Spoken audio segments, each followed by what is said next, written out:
Yeah, he had a great summer. He looks good, ton of work in the summer, and then as he was ramping up, kind of getting that closer to game mode, call it, get closer to training camp, he just started having some pain. Without going into the weeds too much, he was just not able to. Probably the right way to say it would be to strong and push and the stuff that he needs to do.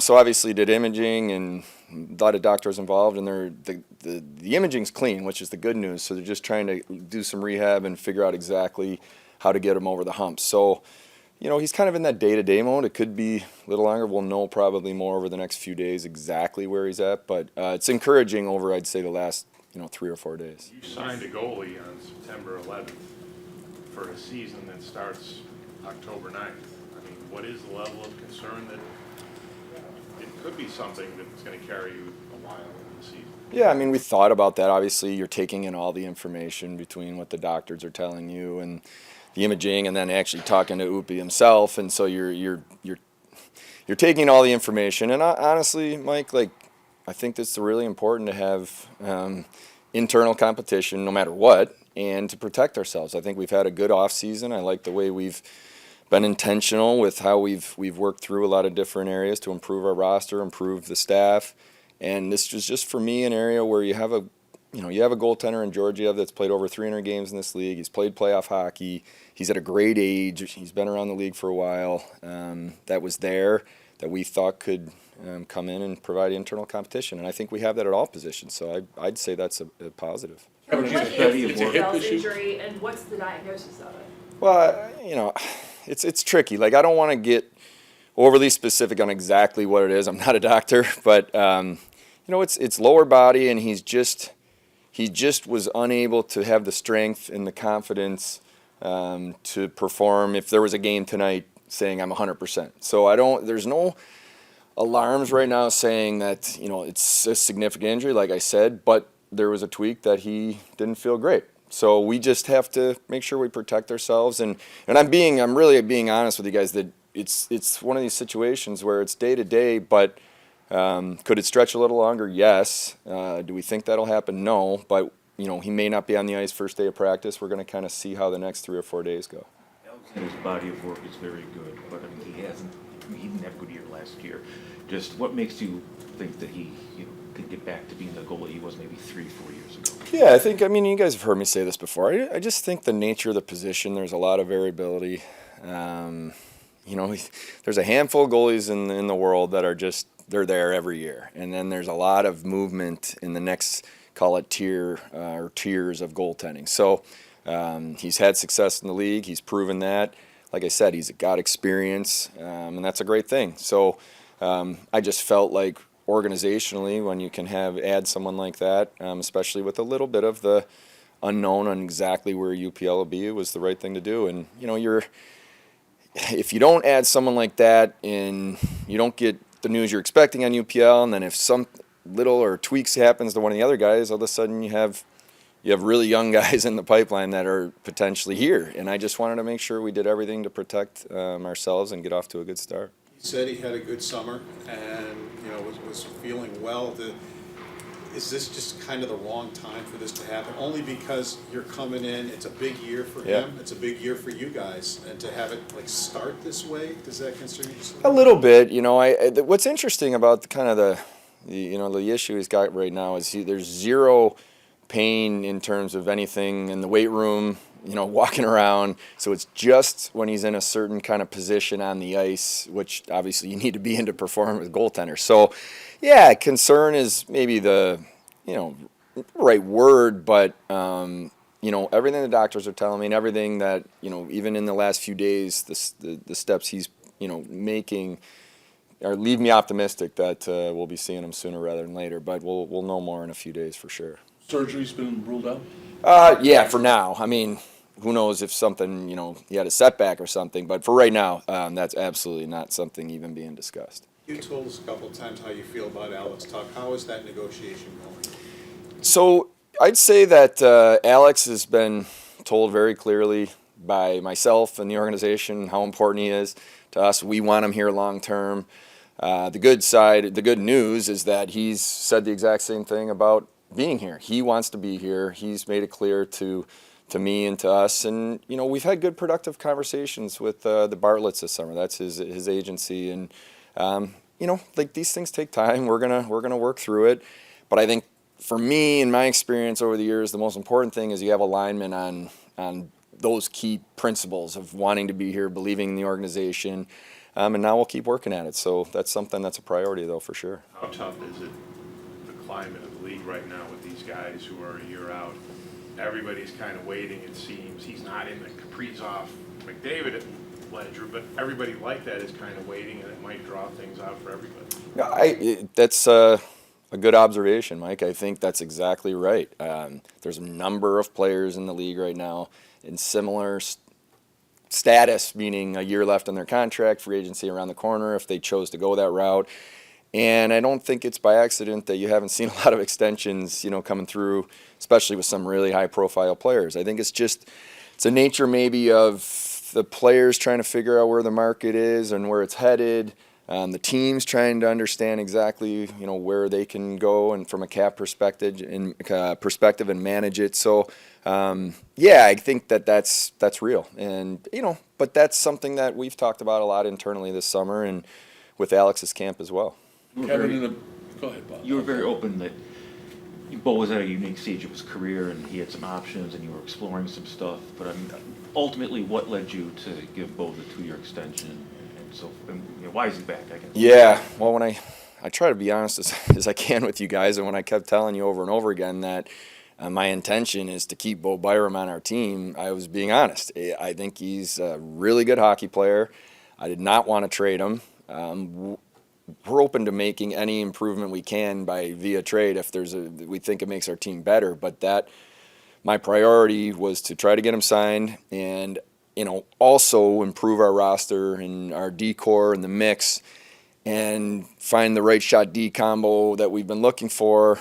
And it was tricky because I wanted to do all that, but I also didn't really want to use Bo Byram as the trade piece to do that. So that was a difficult situation to work our way through. I think we got to the spot that I was comfortable, and you know, I made it clear to Bo at the end of the season and his agent that we'd like him to be here, and we know where his status is. You know, he signs a 2-year deal that I think gives him more time here to, you know, see how things are shaking out, and hopefully he's here a long time though. But I think it was a big deal for us to get him under contract and in a good spot and ready to start the year. And you know, I think when he was paired with Rass last year, I mean, they were really good, you know, and I liked the way our D-core looks. It was a big focus of how we were going to build this offseason.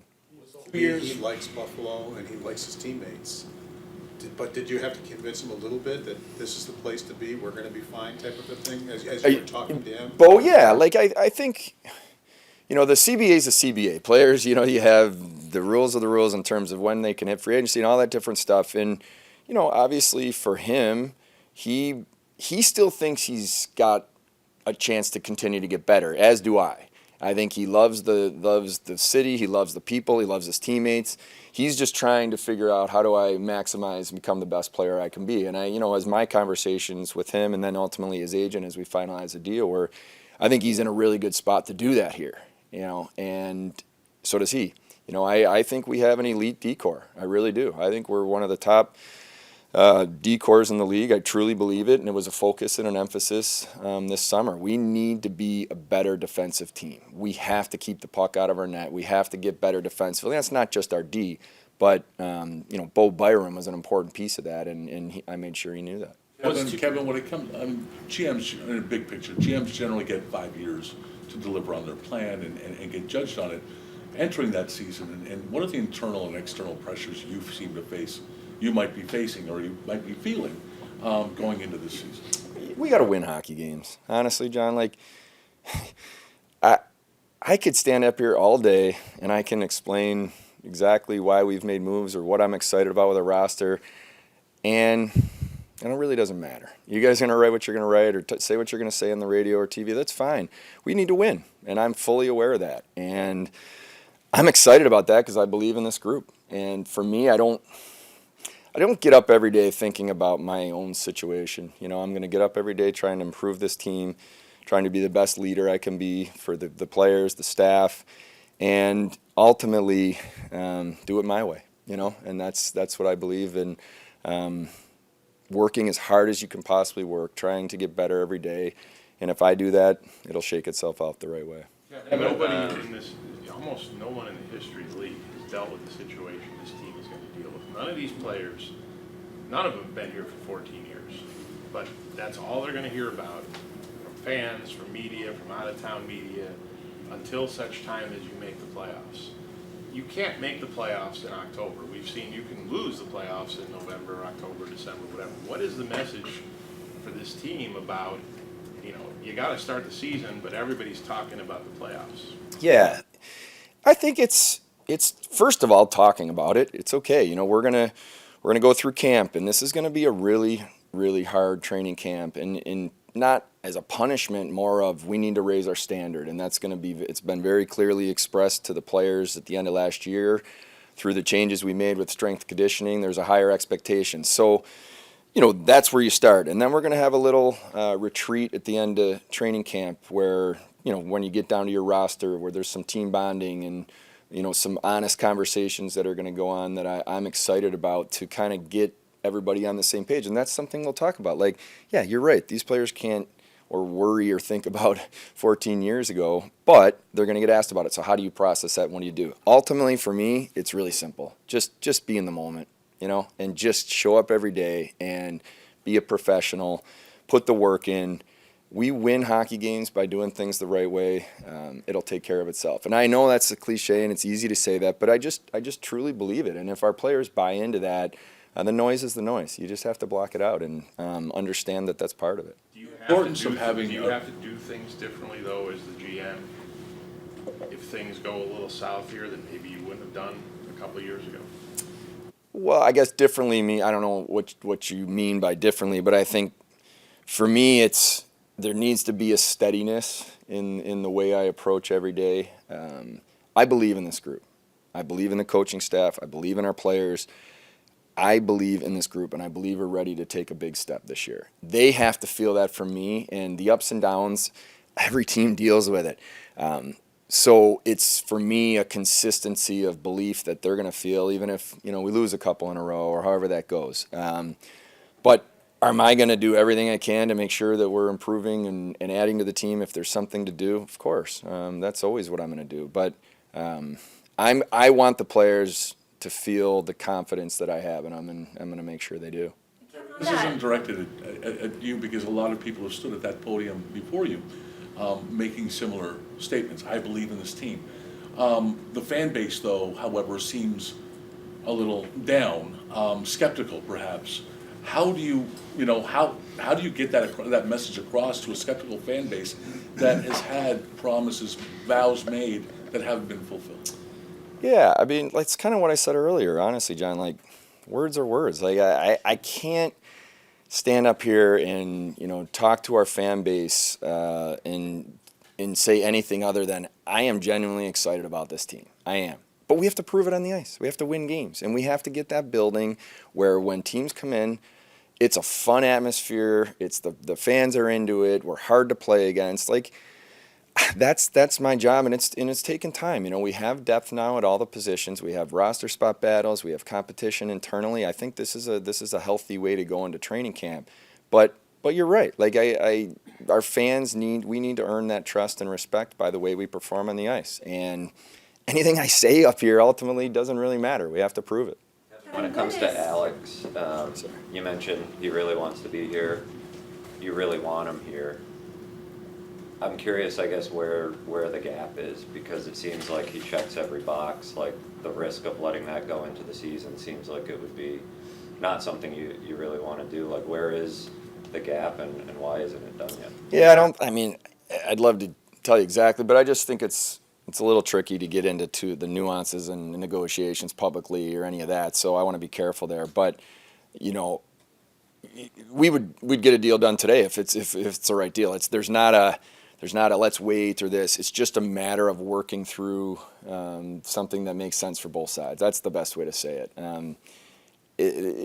No matter what, deals aren't ever easy to get across the finish line. But we're going to work at it, and it's a priority. That's really the best way I could answer it. an urgency though to try to get it done before the season so it's not a distraction hanging over this team? Yeah, I mean, it works both ways. You know, like for me, sure, you know, it would have been great in August, September, October. That's great. But they're also, for him, it has to be a comfort level of this is the right time to do it. So yeah, for sure. I mean, I'm going to continue to talk to his agents here in the coming days and have some meetings lined up, and we'll keep working at it. So I'm not going to put a deadline on it, though, Matt. I don't think that's really fair. I think it's just one of these things that he knows that he's a priority, and we just got to get it done. Kevyn, what is your vision for this team? You know, what do you want to see from this team when they step on the ice October 9th? Yeah, I want a team that, first of all, we have to be harder to play against. We have to be a team that at the end of the night, when you use home, and when we're home, teams know that, man, that was a tough building to come into. That was a tough night, and I think we've been too easy to play against, and I'll take responsibility for that. And that's not anything to do with age or fighting or any of that. It's just being more competitive. So harder to play against, competitive. We identified players that we thought would check those boxes. I want a better defensive team. We have to clean up our defensive play. And I do believe that we've made some significant changes to the roster that will help in those areas. And also a team that plays with passion. You know, this is the greatest game in the world, and when you're an NHL hockey player, there's no better job in the world. So go out there and enjoy it and compete. And, I think that's the type of team that I envision, and I think it's also the type of team that our fans get excited to watch. Kevyn, how or who do you think can replace JJ's offensive production? Well, yeah, it's a good question. It's something we talked a lot about. Scoring is an area that we've done a pretty good job in terms of putting the puck in the net, and we have players that can score. Honestly, it's, to me, less about who's replacing the goals and more about how are we not giving up as many, and what are we going to do to be better defensively. Well, how are we going to manage the puck better? How are we going to just play a more mature game, and you're up a goal in the third period, and maybe you're not extending your shift, or maybe you're not trying that extra play behind the back pass, or you're just, those type of things. So I'm less worried, and we were very intentional about this in the offseason, less worried about the talent and the scoring and trying more to get that harder to play against two-way veteran players, guys that understand how to play in this league. And that, to me, is where the focus was and needed to be. You mentioned several times how you think this is a better defensive core. Obviously, Michael Kesselring, I imagine, a big part of that. What excites you the most? What is it about him that you think will really help elevate this team? Yeah, I think I may have said this, when we made the trade, but generally it's tough to get 6'5" right shot D that can skate and play in your top four, especially kind of in their prime years. It's just very difficult. I felt strongly that he's a type of player that can slide in and play with Owen Power. Lindy might change the pairs, however that works. But he's going to bring a presence. He's got a nastiness to him. He plays hard. He's still evolving as a player, but I think he's going to have every opportunity to have a big role here. And how much Owen Power first? Good.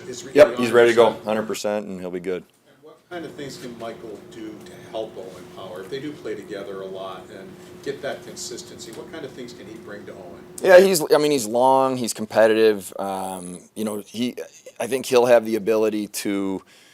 He can skate, to get up ice, to be, and he's skilled enough to be able to make plays with Owen or whoever he's playing with. But, I see maybe an ability to kill plays in the D zone with his length and physicality, and then let's get the puck out and go. And, Owen's proven that he can play with anyone. He can play either side, but I just think having a stabilizing partner for him is important. I've been working on this for a while, so I'm just excited to kind of, see how it looks when they hit the ice. How much of a factor was with moving JJ, thinking about where Zach Benson and Jack Quinn bouncing back and guys like that who maybe didn't produce as much can go with their offense? Yeah, you nailed it. I think there's some ability internally for guys to be elevated. Zach's still a young player, but now he has been in the league a couple years and kind of learning what the league and how to make it work. And so I do expect that from him. Jack Quinn, I had a really good conversation at the end of the year with Jack, and a real heart to heart in some ways in terms of honesty, that he owned where he was deficient in certain ways, and he went to work. And I believe in the character, in the work ethic, and in Jack Quinn, and I'll bet on that kid all day long. So I do expect us to have some bigger production out of both those guys. You've gotten through development camp, the prospects challenge, so you've gotten a good look at Ruddy Murtka. What was the initial takeaway for the organization about Ruddy? Well, he honestly, like, rookie camp's fast, physical, chaotic hockey. It's tough hockey to play just because there's a lot of chaos out there. But I thought he really, really looks like a kid that's more polished than even you'd expect at that age. Just little plays he'd make. He's got a physicality and a meanness to him that we like. 6'6", and he's raw. He's got a big upside in terms of building up his body. So, love what I've seen so far, and he's a great kid. He's come in from day one at development camp, and just a presence about him, and we're excited. He's a good prospect. Would he be eligible to play in Rochester this season? Yeah, and that's something we'll discuss. I do like the situation he has in junior, in Seattle. So we'll have those discussions. But I'd like to see him maybe get in a game as well in the preseason here early and just kind of evaluate where he's at. But he's going to be a good one for us. We've spent a lot of time talking about UPL and Leon and Georgiev.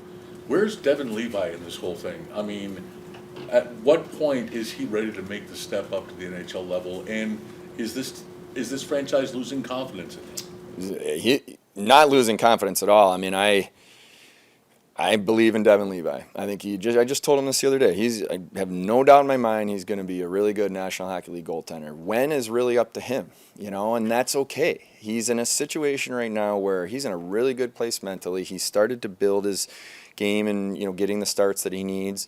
He'll tell us when he's ready. And I think we've been pretty, proving this over the years. When players, push it and they're ready, then we'll figure out a way to have him here if he can help us win hockey games. But he doesn't need waivers, and it's also it's not a bad thing for him to be able to continue to work on his game and build his game if that's what we choose. But I have no doubt in my mind that Devin Levi is going to be a really good NHL goaltender. Who is doing Adam Merritt's job right now, and what is the organization going to do? How do you handle this going forward? Yeah, I understand, Mike. I respect the question. I hope you can respect a little bit that obviously this is a legal issue, and he's on administrative leave, and I'm wishing him all the best. I can't really say much more than that, but we do have a plan internally in terms of just making sure that we have coverage in terms of our prospects, and we'll see. As we move forward here, we'll get that even further along in some of the meetings over the next week. But I'm thinking about Adam. So no one has been named? No. When it comes to Isak Brezan, this is his 4th year pro. Is this the year he's got to show you guys? I mean, he didn't have a great prospects tournament. Is this the year he's got to step up and show you guys that he can play in the NHL? Yeah, I think that's fair, Paul. He's really done a nice job in terms of his progression from when he first was drafted to where he is today. But my message to the young guys before rookie camp, and even today when I meet with everybody later this afternoon, is, especially as a young player, you got to go take someone's job. This is nobody in this league is going to give you anything or hand you a job. You have to go earn it. And I think for me, Rosie's at that spot now in his career where it's time. Whether he makes a team out of training camp or starts in Rochester, when his name gets called, you kind of have to have that mentality that I'm here and I'm never going back. I'm taking someone's job. And that's something I've told him directly as well. So, yeah, I think everybody is on a different timeline, but, I think he's been here long enough and had experience where I think he realizes that as well. When you're scribbling down the names and you're trying to put together what you think the lineup could look like, and I know there's a lot of moving parts here, do you have a preference between where Tage goes, whether it's at center or at wing? Well, no, in terms of he's really capable at both, and he's more than happy to play both. What I like now is with the depth we have at center, it really gives Lindy the ability to decide how he wants to utilize Tage and where he thinks that he can be most productive. And there are, I mean, people that really understand the game at a high level will see even within shifts. There's times where maybe he's playing wing, but he's kind of playing center at the same time. The way defensive responsibilities or however it works out. So, you know, I think Lindy will make that decision, but the best part is he's comfortable at either. That's the best way to say it. So with the depth we have now, with Norris being healthy and ready to go, I think it gives Lindy that flexibility. Other than UPO, anybody not ready for tomorrow? Tucky's day to day, so he may not be out there tomorrow or the next day or two, but he's nothing significant, just a little bit of a little minor thing. So that's day to day. Jordan Greenway will not be ready to go to start camp. He had a setback in his rehab and had a second surgery. I want to say it was mid-July. So probably the timeline for Jordan would be somewhere around opening night. But that doesn't mean he'd be playing. That's just to be cleared and ready to go. So he is going to miss a little bit of time here, and you won't see him during training camp. How badly do you feel for him? I mean, he's been through a lot. Yeah. Jordan. Yeah, tough, and he had kind of all signs were progressing well in the off season, and then he was skating pretty hard and had a setback, and had to get re-examined, and ultimately ended up having to have a second surgery. So, not the news we wanted, but he's working hard right now. He'll be ready. Is there a bit of any philosophy change a little bit with guys like Hellenius and Osland and that group is like you don't need to rush them. Yep. You've got guys where they can stay in Rochester, develop that type of thing.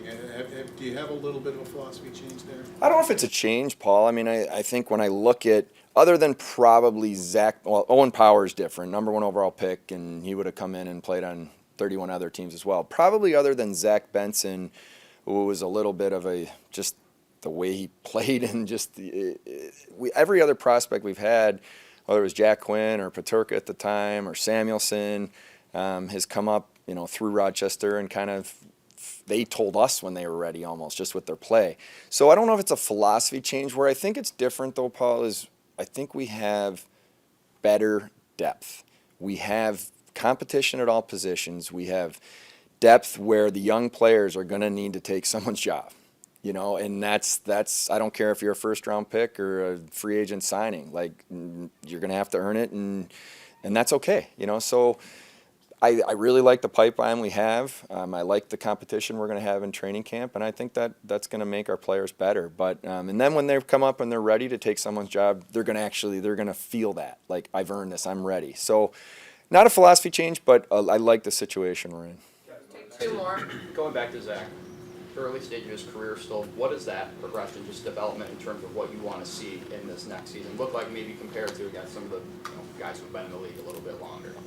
Well, I think the nature of a player like Zach is, always a high-end scoring type of player, meaning just, at every level as a kid. And then you get in the NHL, especially at 18, 19 years old, it's tough to produce. So I think the next kind of, evolution in his game is just to more production, and then force the coach's hand where he gets more power play time because he's playing so well. And I mean, he does so many little things during the games of just the way he can dig out pucks and make plays, and he's really good defensively for a young player. But I think that's probably the next step in his progression. Yeah, there's obviously a lot kind of changing with the cap environment, new CBA. You mentioned some of those big guys that are up for deals, kind of maybe holds things up a little bit on the market. I'm curious, I've noticed whether it was Marner, Draisaitl, like they have these bonus-heavy deals, and Florida has a ton of these bonus-heavy deals. You guys haven't done your deals quite like that. I'm curious what you've maybe noticed about that environment and what your philosophy is on structuring contracts that way. Yeah, well, like we've something we've thought a lot about. I mean, ultimately, everybody's got a little bit of a different philosophy or how they do things, but when we started signing now a few years ago, some of those extensions or longer term contracts, we kind of had a template that we used, and whether it was in trade protection or you saw probably some of those deals with maybe a signing bonus in year 1, but then flat structure after. We just feel that makes the most sense for us. but, you know, ultimately, they're going to end up with the same money in a year. So it's not, you know, for us, I understand why other teams do it, but that's for internally, we've had a lot of discussions on this, and it just feels like that's the structure that we've landed on that makes the most sense. For guys that want it though, like, you know, is that something competitively that you're able and willing to do? Oh, yeah. I mean, if it's never going to change, it wouldn't be a deal breaker if that's what you're asking. But, you know, I think we have an internal structure that we've had that works for us. And, you know, that's Rasmus Dahlin was similar when he signed his extension. And so that's something that we've stuck with. But, no, there's never been any sort of conversation, if that's what you're getting at, like, oh, no, you can't do this or you can do that. We want to put the best team together we can possibly put. We're always keeping an eye on the marketplace and other contracts that are signed. We understand how that works across the league, but we just want the best players we can and get them done. All right, we'll be here with Lindy. Thank you. in just a